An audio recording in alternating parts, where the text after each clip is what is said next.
kinda waiting on Ian, who's out today, see if he heard any more. Okay, I'm good, thank you. Thank you. Motion to approve. Still need a motion? Yep. Motion to approve. Motion, do we have a second? Second. All in favor? Aye. Aye. Opposed? Thank you. We'll have no coordinators report, being our coordinator is not here today. Yeah, Ian's out sick. He was obviously gone last week, as I mentioned. He came back, tested positive for COVID, so he's in that 5-day Window. COVID window right now, so. Is it 5 now? Yeah. CDC guidelines is 5 days isolation, then 5 days of masking after you come back to work Oh. if your symptoms are gone. At least that's what I looked it up on Monday when he called, so wanted to make sure I was doing it right. That is Changed a little bit over the years. That's what we're doing at our work too. Sure. Okay. I thought about making him come in, but then I called him this morning, he's sounding pretty bad.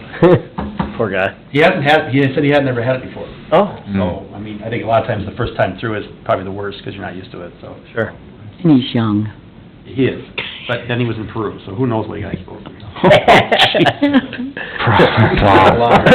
Wow, guy's not even here to defend himself. It's down here, he'll see it. Poor Ian. He can watch. He'll be okay. It's all right. Let's leave Ian alone. All right, thank you, Tim. You bet.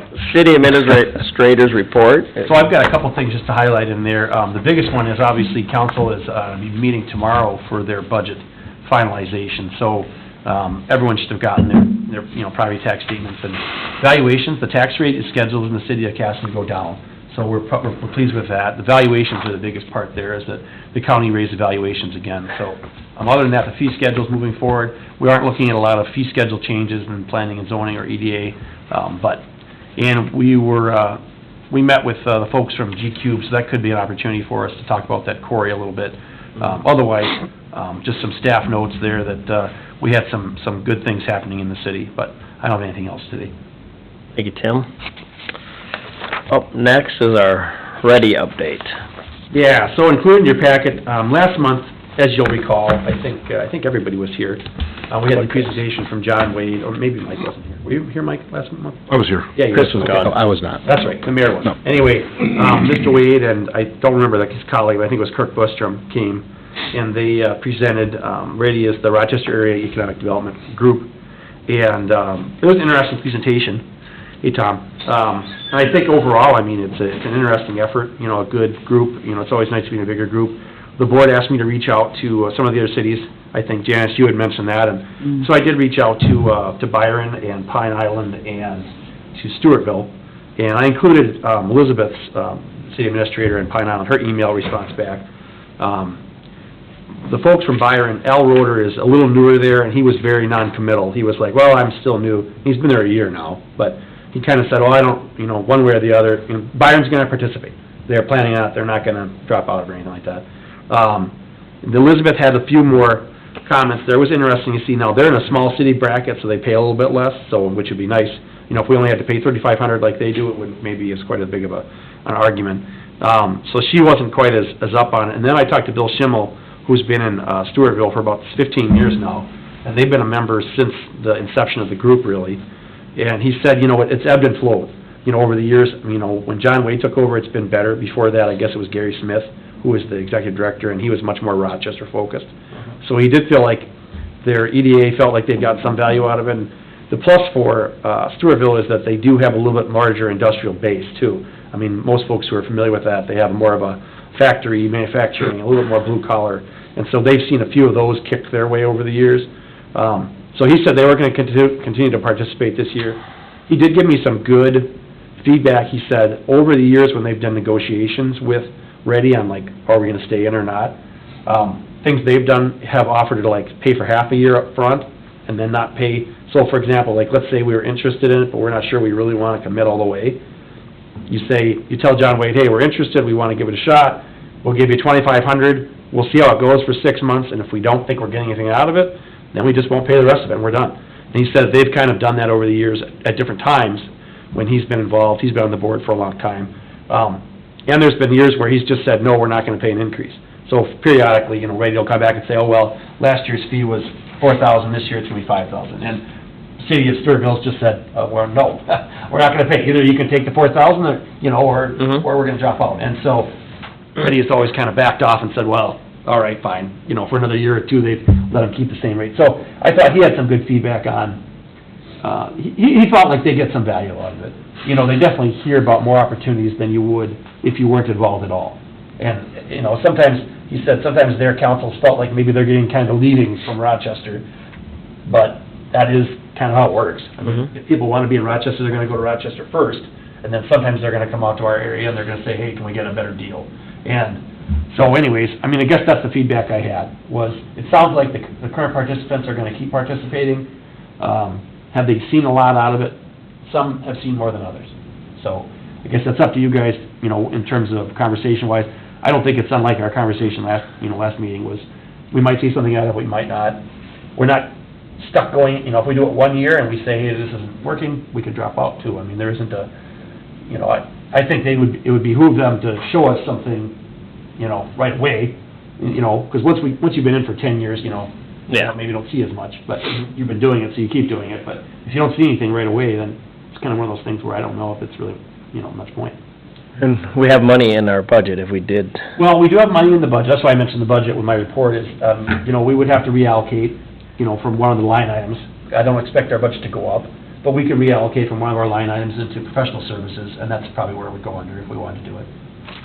If we do proceed, my recommendation would be to basically tell, you know, the folks at Ready, hey, we want a trial run, you know, see if we can get a discount on the membership for the first year, and then also only pay maybe the first half, see how it goes for 6 months, and then if we don't think we're getting any value out of it, then, you know, then we just say we're not gonna pay the rest of it. I mean, to me, like, we're giving the money they didn't have before, it'd be stupid for them not to say, sounds good to us, you know what I mean? That's just my perspective, though, you know, up to you. And I'd like them to have some incentive to basically get us something Right. before they get all their money. Right. You know, I guess I think the proof is in the pudding, and so, Yeah. Well, and if we can get a couple deals out of it, or even one and some more leads, it might be worth the try, but Right. I agree with you, if we did it, would have to be, you know, ask for a discount rate and say first, and then say, oh, by the way, we'll pay for the first 6 months. Ask for the rate, for discount first. yeah. Well, that was kind of what I thought, and I appreciate, like what Bill mentioned, that's what some of the things they had done over the years to kind of make it more palatable, so. But it's up to you, and I'll, you know, whatever direction you guys decide to go, it's up to you.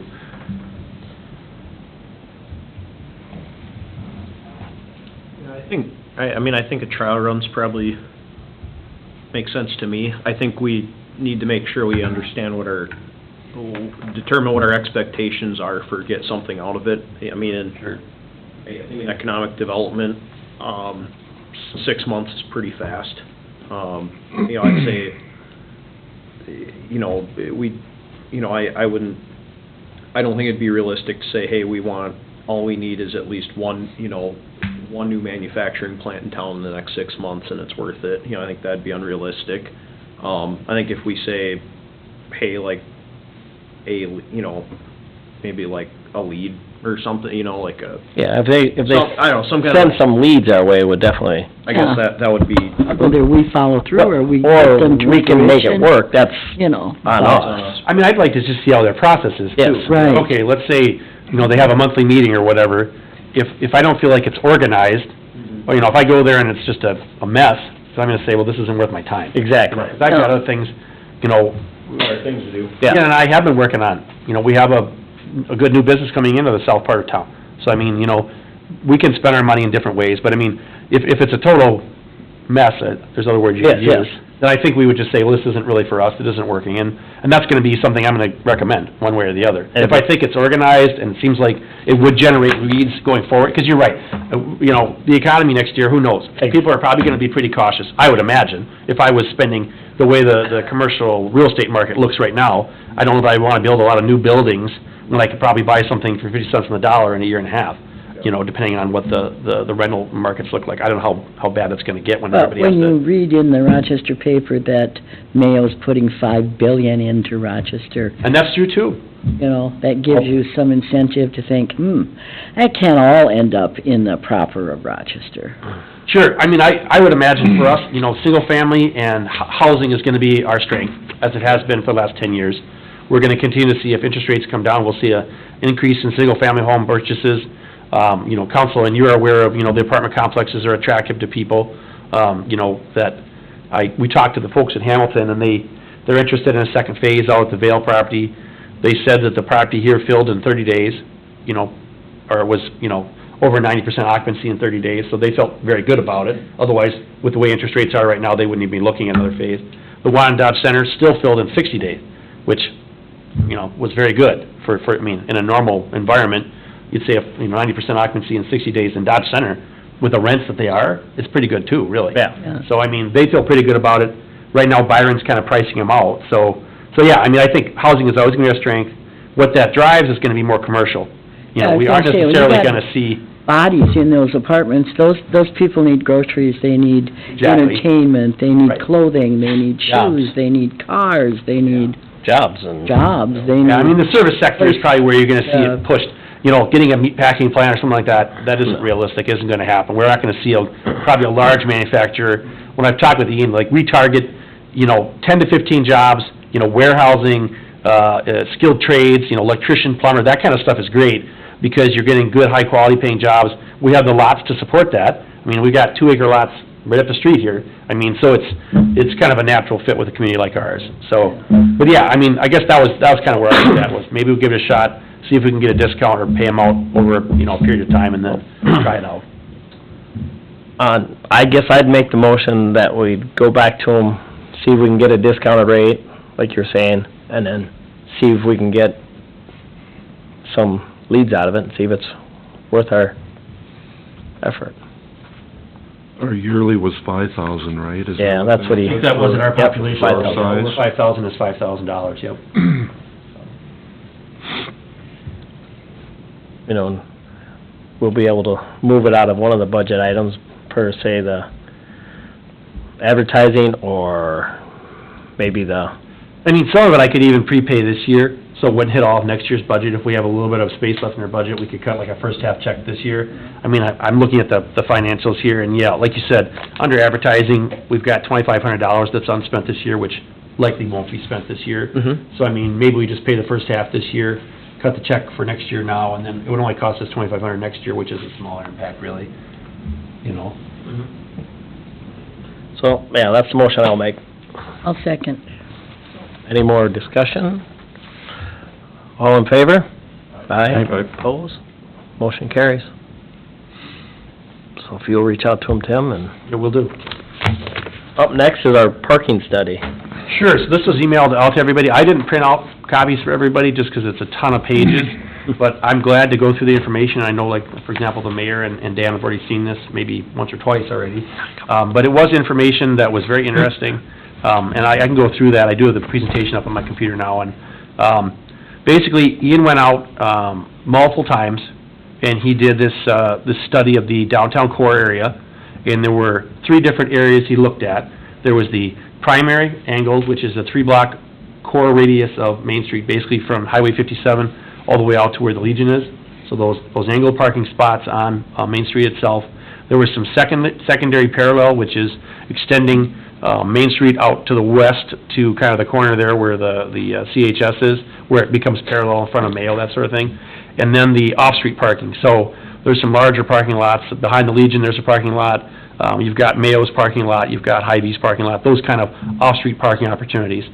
So he went through and took a look at those, all within 3 blocks walk, which it's always interesting. We make the comparison that, you know, I went to Owatonna on Sunday, and I parked at Walmart, and the equivalent walk that I had from where I parked in Walmart's parking lot to Walmart probably was 3 blocks, honestly, at the end of the day. A lot of people don't think about it that way if they have to walk a little bit, but that's more of a mindset change that people have than anything else. So we did see some higher density areas and some different times. So if you have that, you can take a look at it. You can see that the field audit was broken into these sections, and the areas where we saw higher density parking were really in front of the child care center. That was the number 1 area. And then in front of, for example, like the corridor area around Tammy's during the lunch hour. So those are probably the big 2. You know, he did studies on, let's see, he went on Thursday the 24th, Friday the 18th, and then Saturday the 19th. So he tried to get a good set of days in August. And then he also went out in September on the 21st, the 22nd, and the 23rd, which is Thursday, Friday, Saturday. And we know it's not perfect. It's not a perfect pool. There's never one day that's perfect where we say it's absolutely, what we want to do is avoid the lowest days and the highest days, because those are not typical for us. So anyways, it was interesting that overall, generally speaking, if you look at the generally accepted practices of parking, there were very few times when we were overutilization. The only times that they saw typically were in front of the child care center during drop-off and pickup, which makes sense. Of course, those are going to be the highest usage. Those are also very temporary, within a 15-minute to half-hour usage. Other than that, most of the parking is 50% or less. And I think, when I go out there, it's very situational. Part of the issue we know is, like, for example, the movie theater isn't open.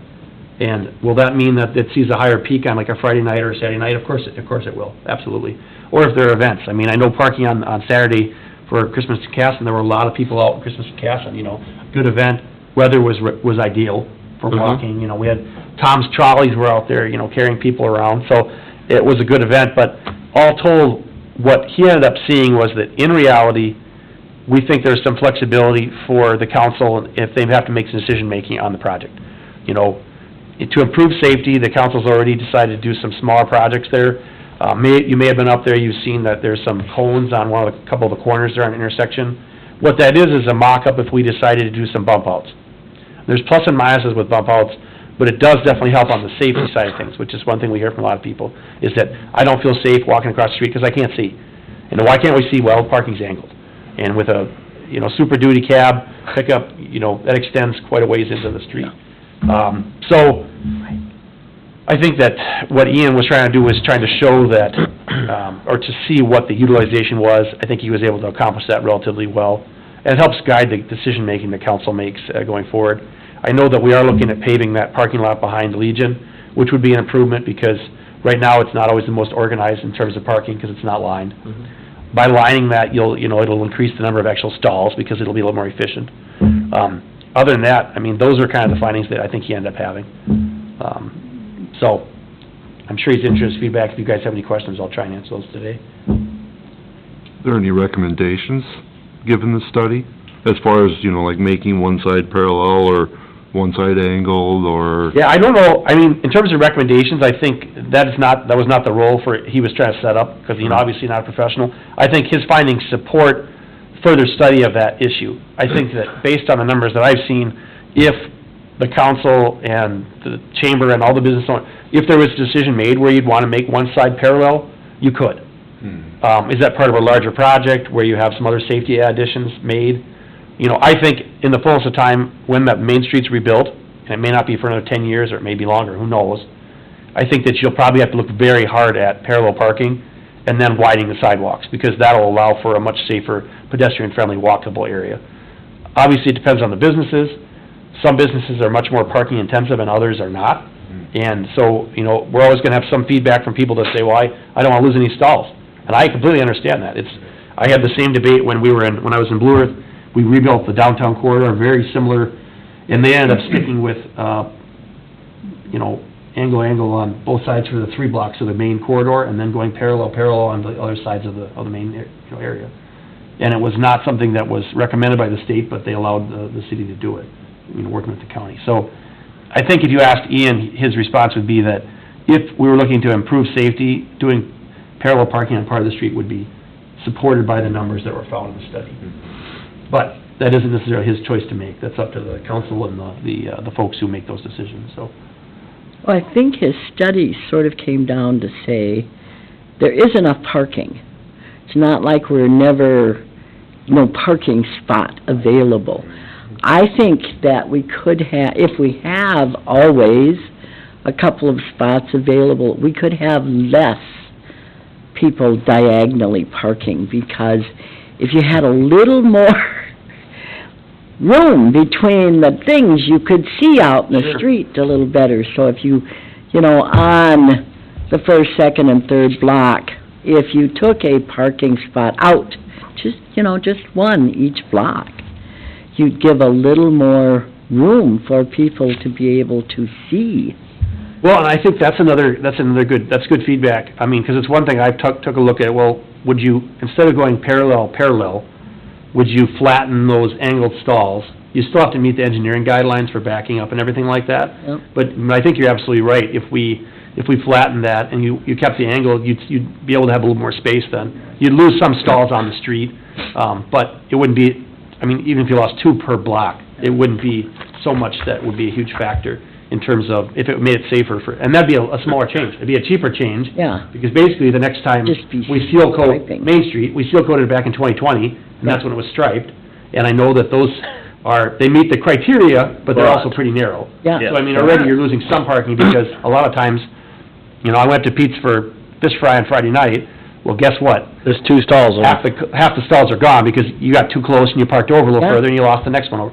So, I mean, are you really gonna lose a stall? Not really, because No. it's not being used anyways. Because So I think that's an people are- absolutely, Yeah. that's an easy fix, because you seal coat Main Street, you restripe it, you make it a little bit, flatter angle park. Yep. And then, part of it is just speeds too, making sure the police are out there watching things Yeah. and keeping people from going too fast. We've had mixed feedback, mostly positive on the stop signs on the Main Street corridor. Some people have said, we should have more stop signs. Some people say, well, this is stupid, I want to be able to drive through, why do I have to stop? And part of it is changing behaviors too. Like, Yeah. for example, if I'm heading to Dodge Center and I'm coming into Casson, I should take the roundabout at 34 and go up to 8th and then go over. There's no reason not to do that. It's faster. There's no reason to go up to Main Street if you're not going to Main You'd be Street. surprised how many people don't know that route's there. Sure, and as I said, part of it's education. You could It's have saying, a hey, sign there that says Dodge Center. Right, and especially with large truck That was traffic. Mid-Dots Road. Yeah. Yeah, no, so absolutely. I mean, part of it's an educational piece where, and I think since we had the project on 57, more people are better about that because they had to take that back road. Yes. They kind of have to know what's back there now. Got a little more And now that, educated. I mean, the large roundabouts, by and large, I have not heard any complaints about. The 134 and the one up at Quick Trip, some people still are like, well, how's that gonna work when Quick Trip's open with traffic? That's a good question. Those two, obviously, a lot of feedback on the one on Main Street because it's Yeah. a very different model than what people are used to. But I mean, I think as you continue to train people, I think that, the points you bring up, Janice, are very valid with, Yeah. to me, low-cost parking changes is the way to go. I know the mayor and the council have taken a look at doing a project next year to do some improvements up there, and I think that that's probably the way to go with it, so. I think before we make any decisions on changing from angle to parallel or losing spots where we need to do the study more year-round Sure. and at different times. Yeah. Because right now it's 8, noon, and 5. A lot of the businesses aren't open at 8. Parking looks great when 3/4 of the businesses aren't open. Right. At noon, some of them close for lunch and they go home and nobody's coming in, so they're not there. And at 5, the businesses are closed, so it should be like 10, 2, and 7. Yeah. Because you come back at 7 when the dance studio and Tammy's, and if the Legion has something going on, bingo, and the movie theater opens, there is no parking spot. So Yeah. it's a great first start as far as how we do it, but the 8 AM one is basically worthless, because... Sure, no, and I agree, I mean, you can tweak this. I think that part of it is, also incremental changes. Absolutely, before we would decide to go parallel, because that is such a big change. And some people are just not comfortable with parallel parking. Well, I mean, I'll be honest, You it's think not it's my hard getting favorite. out of They don't bed know and what they're parking doing. places? Well, right, it's not, now with the technology, you can just push the button, it'll park it for you, but I'll be honest, it's not my favorite thing to do. But I can do It's it. not as big of an issue. My If I was car's in not St. that Paul, new. it probably wouldn't be something I would do. Oh, yeah, I'd pay for the Because parking. we parallel park on the side of the building. Sure. But if I go to parallel park, I pull up like you're supposed to back in, well, you pull up, the car behind you pulls right up on your bumper, and you're like, Yeah. well, I got my You're gonna turn come signal in- on, I'm trying... You thought you were gonna turn at the stop? Yeah, it's like, so you just go around the block, you have to do that a couple times, because they pull right up behind you, you don't have room to... If we did that on Main Street, that's... But the Sure, street no, will be I- wider though. Yeah. But the street will be wider. I can tell you where you can go around you it. can actually see that happen, that's Zumbrota. Yeah, Zumbrota has that, because Zumbrota's it's a very busy town. unique It's very in downtown, yep. I think it's because it's just that much further from Rochester. So they have a lot and they draw in from the other way. But yeah, a lot of times, people, I'm trying to, and I think, okay, I'm gonna, you see my signal? Yeah. But it's also a state highway too. Yeah. Yeah, There's Zumbrota, and that adds to Yeah, that you're right. too, yeah. The traffic going through, right? Mhm. Yeah, I mean, I think incremental change is the way to go. I mean, to me, like, as I said, I don't expect Main Street to be rebuilt for some time, Yeah, but if we end up doing a seal coat in 2 or 3 years... Businesses hope not. Seal coating, in 2 or 3 years would be a low-cost fix where we could then Yeah. flatten those angled parking stalls, make it a little safer. Wider. With some of the Widen other them out a improvements, little. I think it would be. Widen 'em, yeah. Because we want people to be walking downtown. Yep. Really, I think destination making is a good thing, and Yep. some of the things like the Legion or Tammy's or the movie theater, when it is open Yeah. again, people are gonna come and they're gonna wanna walk. Well, we got Do we through know if it's Christmas gonna in open? Casson without anybody getting killed Supposedly. because you had a lot of police there. So, I think he said spring of '24. Spring of the movie 24, theater. yeah. I don't know. That's, unfortunately, it's gone a lot longer than I would have expected, but. well, thank you, Anyway, Tim. that's the information I have for the parking study. So I probably didn't do it as well as Ian would have, but did the best I could. You did I've been fine doing it enough job. times Yes. now that I should be able to talk about it. Okay, up next, end-of-year items. Sure, so, I mean, I think he had this on the agenda, for, goal setting for next year. So, I mean, that's something that, you know, we need in January. We need 3 to 5 goals from everyone to kind of reset the table. Our goals last year, I think we did pretty well with housing. That was the number 1 goal, was supporting housing. That project out at Vale has been pretty successful. We have a building that's fully occupied. We have a second building that's scheduled to start in the next 3 months. So we're happy about that. And then possibly a third building, so that'll be a full build-out of that subdivision, which is, you know, I feel pretty good about myself, because, I mean, I don't like the city to get more involved than it needs to be and that sort of thing. And then some of the other things, we're supporting businesses, and that's always kind of a tough topic. I think we have, with different things, we've done tax abatements, we've done some other guidance in terms of like signage and things like that. I'm hoping that with our new REV program, that'll bring some more information for the EDA in the new year. I think that'll be a real plus, maybe give us a little bit more structure and framework on how we can be really intentional about the things we're doing. But I think that's what he's looking for there is, so for our next meeting, just to have 3 to 5 goals. And sometimes you can think of 3 of them, sometimes you can think of 5, whatever. We'll add those together, we'll kind of compilate them, and then we'll get them back to the board at the meeting and let you know kind of what we're gonna prioritize, so. I think would that's kind of what I have for mention- end-of-year items. Too, that, we got a small grant that the old school got, Okay, for repairing the roof up there. awesome. And we still have our interested buyer from Rochester, that's still working with us, so we're really hoping that, maybe we'll get some, and I'm thinking that they will be pushing more for senior Okay, housing, not low, sure. you know, not, income adjusted or whatever, but, Yeah, to me, I just say, you're right next door to the grocery store, you're right across, you know, you can get to the Legion, you can walk to Mayo, you can get to the dentist, the chiropractor. right. It just screams senior citizen to me. No, I think that makes a lot of sense, and that's one of the niches that maybe hasn't been filled yet either. Yeah. You know, because we do have the market rate with Hamilton, we've got, some more moderate income with the sand company project. It would make sense to see one of those, and that probably would help with the housing market too a little bit. Yeah. Folks that wanna stay in Casson or the area, but they don't have anywhere to go right now, so Right. they stay in their house, you know, which Yeah. I don't blame them, but I don't wanna shovel, and I'm sure they don't either No. after however long they've had to shovel. You know, 40 years of shoveling is enough, so no, I mean, and I know the city council's been supportive of that with TIF. Yeah.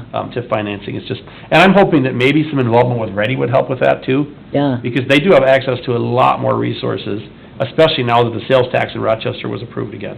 yeah. They're gonna have another $10 million pool of money to invest in things, so. So anyways, that's what I've got for year-end items. The other item is, we do have, one vacancy.